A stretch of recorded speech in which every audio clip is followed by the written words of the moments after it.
বিশ্বনবীর বয়স তখন প্রায় 51 বছর। কত বছর? বিশ্বনবীর সবচেয়ে কাছের মানুষ খাদিজা রাদিয়াল্লাহু তাআলা আনহা ইন্তেকাল করেছেন। বিশ্বনবী বড্ড কষ্ট পেলেন, হৃদয়টা ভেঙে খান খান। যিনি ঘরের ভেতরে বিশ্বনবীকে সান্ত্বনা দিতেন, ভালোবাসা দিতেন, বাইরে গেলে কুরাইশরা বকাঝকা করে, অত্যাচার করে, কিন্তু আম্মাজান খাদিজা রাদিয়াল্লাহু তাআলা আনহা ঘরটারে এমন শান্তির নীড় বানায় রেখেছেন, এই ঘরের ভিতরে ঢুকলে বিশ্বনবীর কলিজাটা ঠান্ডা হয়ে যেত। এজন্য রব্বুল আলামিন বলেন, খাদিজা, ও আমার বান্দি খাদিজা, জান্নাতে এমন স্পেশাল একটা ঘর আমি তোমার জন্য রেডি করে রেখেছি। ওই ঘরের মধ্যে কোনো আওয়াজ নাই, ওই ঘরের মধ্যে কোনো নয়েজ নাই, ওই ঘরে কোনো বিশৃঙ্খলা নাই। কারণ মক্কার জমিনে আমার নবী কুরাইশদের বিশৃঙ্খলা, নয়েজ আর ঝামেলাগুলোকে উপেক্ষা করে যখন তোমার ঘরের ভিতরে ঢুকতো, ঘরটারে তুমি শান্তির নীড়, ঠান্ডা, নীরব, নিস্তব্ধ, নিঝুম আর শান্তির নীড় বানিয়ে রেখেছো। এজন্য জান্নাতে স্পেশাল একটা শান্তির নীড় আমি তোমারে উপহার দেব। ওই প্রিয়তমা স্ত্রী খাদিজা ইন্তেকাল করলেন, বিশ্বনবীর হৃদয় ভেঙে খান খান। আবার ওনার চাচা আবু তালেব ইন্তেকাল করলেন, যিনি পলিটিক্যাল শেল্টার দিতেন নবীকে। কে দিতেন? আবু তালেবের ভয়ে, বিশ্বনবীর এই চাচার ভয়ে কোনো মুশরিক নবীর গায়ে হাত দেওয়ার সাহস পায় নাই। এখন স্ত্রীও নাই, চাচাও নাই, নবীকে আশ্রয় দেওয়ার কেউ নাই, নবীর চারদিকে অন্ধকার। নবী এখন কই যাবেন? আমার পেয়ারা নবী নতুন স্টেশন খুঁজতেছেন, নতুন দাওয়াতি প্ল্যাটফর্ম খুঁজতেছেন। তিনি যায়েদ বিন হারেসা রাদিয়াল্লাহু তাআলা আনহুকে নিয়ে মক্কার পাশের একটা নেইবরিং সিটি তায়েফে চলে গেলেন। কোথায় চলে গেলেন? লালমনিরহাটের ভাইয়ের আওয়াজ করে বলেন, কোথায় গেলেন? তায়েফে চলে গেলেন দিনের দাওয়াত দেওয়ার জন্য। কি দেওয়ার জন্য? নাকি জমি কিনতে গেছিলেন? জমি কিনতে, দুনিয়ার যশ খ্যাতির জন্য, নিজের কোনো লাভের জন্য? তায়েফবাসীদেরকে জাহান্নামের আগুন থেকে বাঁচানোর জন্য। আওয়াজ করে বলতে হবে, ঠিক কিনা? বিশ্বনবী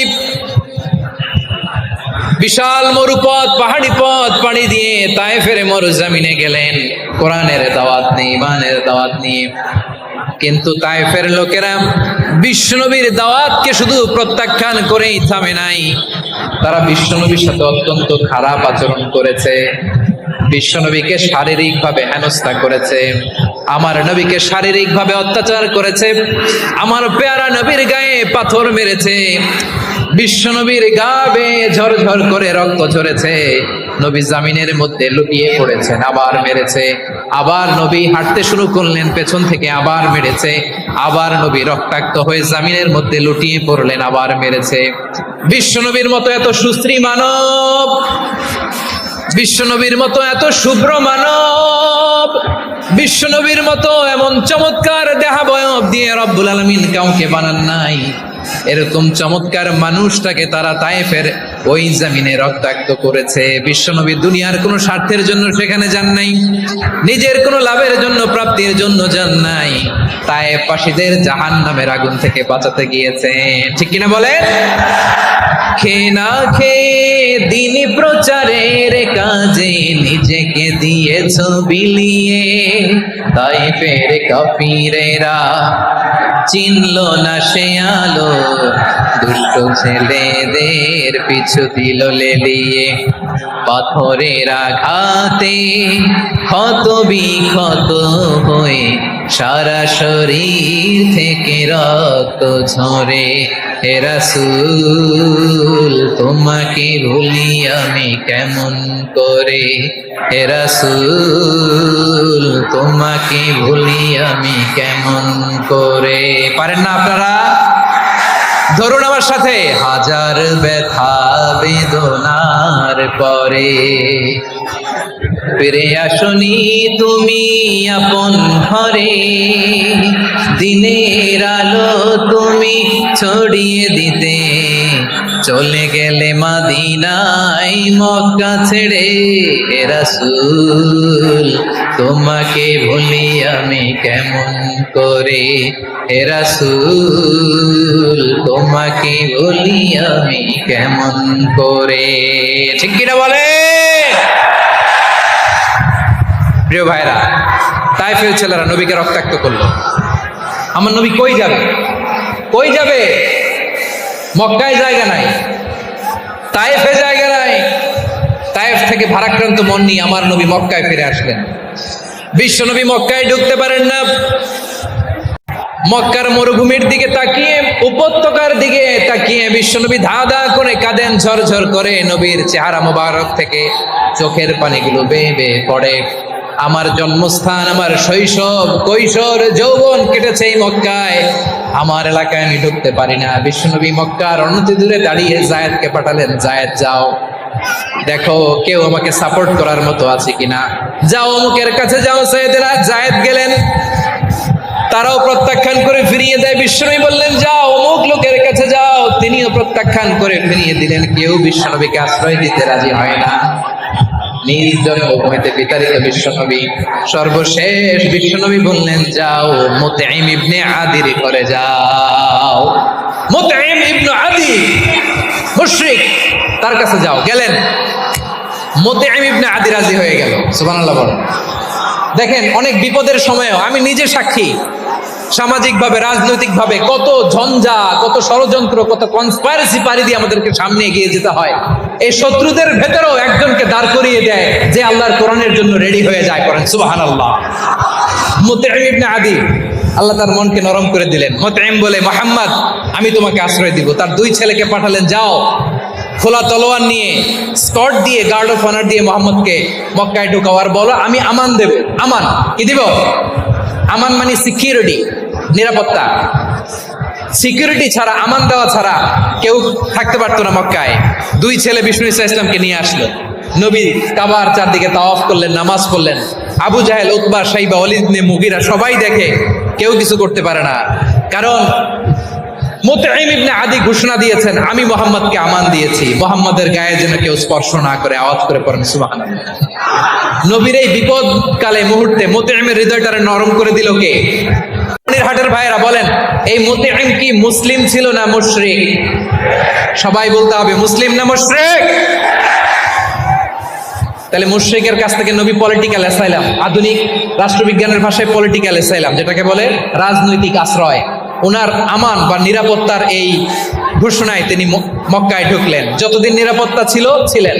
মুতঈম যখন মারা গেল, বিষ্ণু ইসলাম হিজরত করে মদিনায় চলে গেলেন। সুবহানাল্লাহ। কিন্তু মুতঈম যে বিশ্বনবীর উপকার করছে এটা বিশ্বনবী ভুলে নাই। আমাদের অনেকে আছে উপকার করার পরে আর খেয়াল থাকে না, খাওয়ার পরে গলা দিয়ে নামলে আর খেয়াল থাকে না। এরকম আসারা নাই? আমার নবী ভুলে নাই। বদরের প্রান্তরে 70 জন কাফেরকে যখন বন্দি করে বিশ্বনবীর সামনে হাঁটু গেড়ে দাঁড় করানো হলো, বসানো হলো, 70 জন কাফের। কয়জন? বিশ্বনবী তাদের দিকে তাকিয়ে বললেন, সহিহ বুখারীর বর্ণনা, লাউ কানাল মুতঈম ইবনে আদি হাইয়ান সুম্মা কাল্লামানি হাউলাই নাতনা লা তারাকতুহুম লাহু। বদরের প্রান্তরে 70 জন বন্দি কাফিরের দিকে তাকিয়ে আমার নবী বললেন, আজকে মুতঈম ইবনে আদি যদি বেঁচে থাকতো আর তোমাদের 70 জনের ব্যাপারে যদি মুতঈম এক বাক্যে একটা সুপারিশ করতো, তার সম্মানে আজকে তোদের সবাইকে আমি মাফ করে দিতাম। নবী চাইলে এখনই এক্সিকিউশন অর্ডার দিতে পারে। তিনি বললেন, আজকে যদি মুতঈম বেঁচে থাকতো আর মুতঈম যদি তোদের জন্য সুপারিশ করতো, এই আবর্জনাগুলোর ব্যাপারে সুপারিশ করতো, আমি মুহূর্তেই তোদেরকে এমনি মাফ করে দিতাম। এবার বলেন, ইসলাম কি ন্যারো মাইন্ডেড না ব্রড মাইন্ডেড? শুধু তাই নয়, যাকে যে সম্মান দেয়ার আমার নবী দিতেন, হোক আস্তিক হোক নাস্তিক, হোক মুসলিম হোক অমুসলিম। বিষ্ণু ইসলাম যখন রোমান সম্রাটের কাছে চিঠি লিখেছেন, আমার প্রিয় লালমনিরহাটের ভাইরা, অল্প কয়েক মিনিট কয়েকটা জরুরি কথা বলবো। এদিকে তাকান, এদিকে তাকান। রোমান সম্রাটের কাছে বিশ্বনবী যখন চিঠি লিখলেন মিন মুহাম্মদ রাসূলুল্লাহ ইলা হিরাকলা আযীমির রোম। মুহাম্মদের পক্ষ থেকে হিরাক্লিয়াসের কাছে, যিনি হচ্ছেন আযীমির রোম। এটা নবী নিজ থেকে বানায় লিখছেন অতিরিক্ত সম্মান দিয়ে। কোন রাষ্ট্রপ্রধান যখন আসে তাদেরকে আমরা কি বলি জানেন? তার নামের শেষে HE এটা লিখতে হয়, H.E. মানে হিজ এক্সেলেন্সি। কি লেখে? হিজ এক্সেলেন্সি অথবা ইউর হাইনেস, ইউর ম্যাজেস্টি। দেখেন বিশ্বনবী সাল্লাল্লাহু আলাইহি ওয়াসাল্লাম সব নবীদেরও নবী, তিনি একজন মুশরিক খ্রিস্টান সম্রাট, রোমান সম্রাটের কাছে চিঠি লিখতে যেয়ে লিখতেছে, ইলা হিরাকলা আযীমির রোম, হিরাক্লিয়াসের কাছে আমার চিঠি, যিনি রোমের আযীম, হিজ হাইনেস, মানে রোমের অনেক সম্মানিত এক বাহাদুর। আওয়াজ করে বলেন সুবহানাল্লাহ। তার মানে যাকে যে সম্মান দেয়ার এটা বিশ্বনবী দিতেন। এমনকি যেই ইহুদিরা ভালো ছিল এই ইহুদিদেরও প্রশংসা করেছেন বিশ্বনবী মুহাম্মদুর রাসূলুল্লাহ সাল্লাল্লাহু আলাইহি ওয়াসাল্লাম। এক ইহুদির প্রশংসা করেছেন বিশ্বনবী। ইহুদির কার? কার? আমি তো আমার ভাইয়ের প্রশংসা করি না, আমি তো এক আলেম আরেক আলেমরে স্পেস দেই না, আমি তো এক দায়ী আরেক দায়ীর সাথে বসতে চাই না। আমার নবী ইহুদির প্রশংসা করে। কার প্রশংসা? ওই ইহুদির নাম ছিল মুখাইরিক, সিরাত গ্রন্থ ঘাটলে পাবেন। তিনি বলেছেন মুখাইরিক খাইরু ইয়াহুদ, Mukhayriq is the best of the Jews, জুইশদের মধ্যে সে সবচেয়ে ভালো। কেন প্রশংসা করলেন তার? এর কারণ মদিনা চার্টারে কথা ছিল সব ধর্মের মুসলিম মুশরিক ইহুদিরা মিলে মদিনাকে রক্ষা করবে। কিন্তু তৃতীয় হিজরিতে যখন উহুদের যুদ্ধ শুরু হলো, সবার কথা ছিল যেই আক্রমণ করে আমরা মদিনাকে বাঁচাবো। কোন শহরকে বাঁচাবো? মদিনাকে। কিন্তু কুরাইশরা যখন অ্যাটাক করলো, ইহুদিরা আর আসে না, ইহুদিরা আর বেরোয় না। বিষ্ণু বললেন, ওহে ইহুদিরা, তোমরা না চুক্তি করলে আমার সাথে যে মদিনা বাঁচাতে সবাই ঝাঁপিয়ে পড়বো, আসো। একটা ইহুদিও বেরোয় না, কেউ আসে না সেদিন, একজন ছাড়া, তার নাম মুখাইরিক। তার নাম কি? মুখাইরিক বাহাদুরের মতো ঘোড়সাওয়ার হয়ে বেরিয়ে গেলেন এবং বললেন, গোটা ইহুদি সাম্রাজ্যের একজনও যদি না আসে, আমি মুখাইরিককে কেউ ঘরে আটকে রাখতে পারবে না। বেরিয়ে আসলেন, এসে বললেন, আমি মুহাম্মদের পক্ষে যুদ্ধ করব, আমি মারা গেলে আমার সম্পদ আমার উত্তরাধিকারীরা পাবে না, আমার সম্পদ তোমরা মুহাম্মদকে দিয়ে দিবা। সুবহানাল্লাহ বলেন। উহুদের ময়দানে 70 জন মুসলমান শহীদ হলো।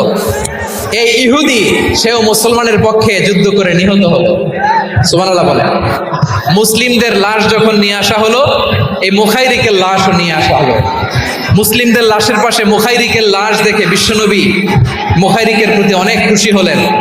আর বিশ্বনবী খুশি হয়ে বললেন, মুখাইরিক খায়রু ইয়াহুদ, মুখাইরিক যদিও তুমি ইহুদি, তারপরে তুমি সব ইহুদিদের মধ্যে সেরা ইহুদি। পড়েন সুবহানাল্লাহ। আমার নবী ইহুদিকেও সম্মান দিতে কার্পণ্য করে নাই। আওয়াজ করে বলেন আল্লাহু আকবার। প্রিয় ভাইরা, এবার সর্বশেষ আওয়াজ করে বলেন, ইসলাম কি ন্যারো মাইন্ডেড নাকি ব্রড মাইন্ডেড? সবাই বলেন, ন্যারো মাইন্ডেড না ব্রড মাইন্ডেড? এজন্য অমুসলিম হইলেই তারা আমাদের শত্রু নয়। শত্রু কারা? এই লালমনিরহাটের ভাইয়েরা শোনেন, শত্রু কারা? যে সমস্ত অমুসলিম আমাদেরকে নিশ্চিহ্ন করে দিতে চায়, যে সমস্ত অমুসলিম আমাদের ভূখণ্ড থেকে আমাদেরকে তাড়িয়ে দিতে চায়, যে সমস্ত অমুসলিম আমার ধর্ম নিয়ে তুচ্ছতাচ্ছিল্য করে চিল্লায় বলেন ঠিক কিনা, তারা আমাদের শত্রু। সাধারণ অমুসলিমরা আমার শত্রু নয়। এই যে হিন্দুরা থাকে এরা আমার ভাই, বৌদ্ধরা আমার ভাই, খ্রিস্টানরা আমার ভাই, ইহুদিরা আমার ভাই। তারা দিনই ভাই নয়, তারা মায়ের পেটের ভাই নয়, তারা মানবিক দিক থেকে ভাই। ও মানুষ, আমিও মানুষ। ইসলাম মানুষকে সম্মান করে, চিল্লায় বলো ঠিক কিনা। যারা আমাদের অস্তিত্বকে নিশ্চিহ্ন করতে চায়, যারা আমাদের ভূখণ্ডকে দখল করতে চায়, যারা আমাদেরকে নিয়ে মকারি করে, ফান করে, টিটকারি করে, আমার ধর্ম নিয়ে খেলা করে, তাচ্ছিল্য করে, ওদের বিরুদ্ধে আমাদের জিহাদ। সাধারণ মুসলিম আমাদের শত্রু নয়। আপনি জানেন নিউ ইয়র্কে, আমি তো নিউ ইয়র্কে ছিলাম অনেকদিন, ওখানে ফিলিস্তিনিদের পক্ষে যখন আমরা মিছিল করেছি, অনেক ইহুদি আমাদের সাথে মিছিলে দাঁড়িয়েছে। কারণ ওরাও জানে এই ভূখণ্ড ফিলিস্তিনিদের ভূখণ্ড। আওয়াজ করে বলো লালমনিরহাট ঠিক কিনা। ইসরায়েলের রাজধানী খোদ তেল আবিবে অনেক ইহুদিরা বেঞ্জামিন নেতানিয়াহু তার বিরুদ্ধে মিছিল করেছে। তো তারা কি আমাদের শত্রু? না। অনেক খ্রিস্টান আমাদের সাথে আমাদের স্বার্থ রক্ষায় আমাদের পাশে দাঁড়িয়েছে। খেয়াল রাখবেন, হিন্দু আর হিন্দুত্ববাদ এক নয়, ইহুদি ধর্ম আর জায়নিজম এক নয়। জায়নিজমের বিরুদ্ধে আমাদের সংগ্রাম, আমাদের জেহাদ, চিল্লায় বলেন ঠিক কিনা। এই যে ফিলিস্তিনের ভাইরা, তারা তাদের স্বাধীনতা সংগ্রামের জন্য লড়াই করছে, করে যাচ্ছে, আমরা এটাকে সমর্থন জানাই, চিল্লায় বলো ঠিক কিনা। কাশ্মীরের ভাইরা স্বাধীনতার জন্য সংগ্রাম করছে, আমরা সেই সংগ্রামকে সমর্থন জানাই, আওয়াজ করে বলো ঠিক কি না? যারাই আমাদের ইসলামকে নিশ্চিহ্ন করতে চায় তাদের বিরুদ্ধে আমাদের সংগ্রাম, আওয়াজ করে বলতে হবে ঠিক কি না? ওই সমস্ত দুর্বৃত্তদের সাথে আমাদের কোনো সম্পর্ক নাই। আমরা যদি ঐক্যবদ্ধ থাকতে পারি, ওই দুর্বৃত্তরা চান্স পাবে না। আমরা ঐক্যবদ্ধ থাকতে রাজি আছি। লালমনিরহাটের ভাইয়েরা, আমরা ঐক্যবদ্ধ থাকলে ওই দুর্বৃত্তদের কালো হাত ভেঙে দিতে আমাদের সময় লাগবে না। তাদের কালো হাত ভেঙে দিতে রাজি আছে মুসলমান? কারা কারা রাজি? তো হাত তুলে দেখাও।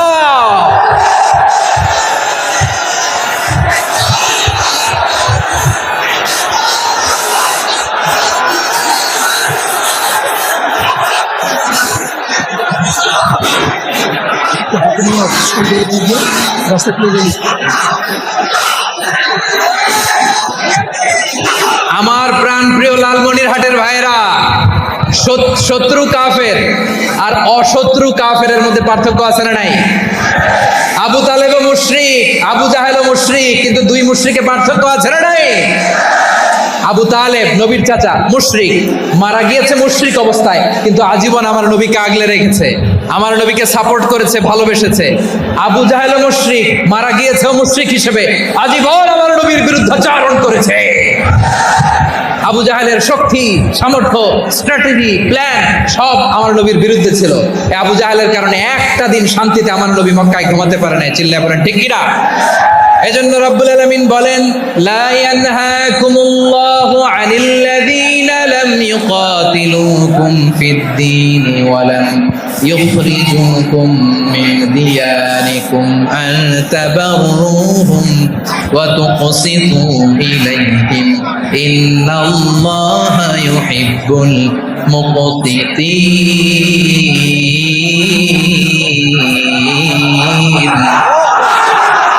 আল্লাহ বলে, গোলামেরা শোনো শোনো, যে সমস্ত অমুসলিম তোমাদের সাথে ধর্মযুদ্ধে লিপ্ত হয় না, তোমাদের বিরুদ্ধে যে সমস্ত অমুসলিম অস্ত্র ধরে না, যে সমস্ত অমুসলিম তোমাদেরকে তোমাদের জন্মস্থান থেকে, ভূখণ্ড থেকে তাড়িয়ে দেয় না, তাদের সাথে ভালো আচরণ করতে আমি আল্লাহ নিষেধ করি নাই।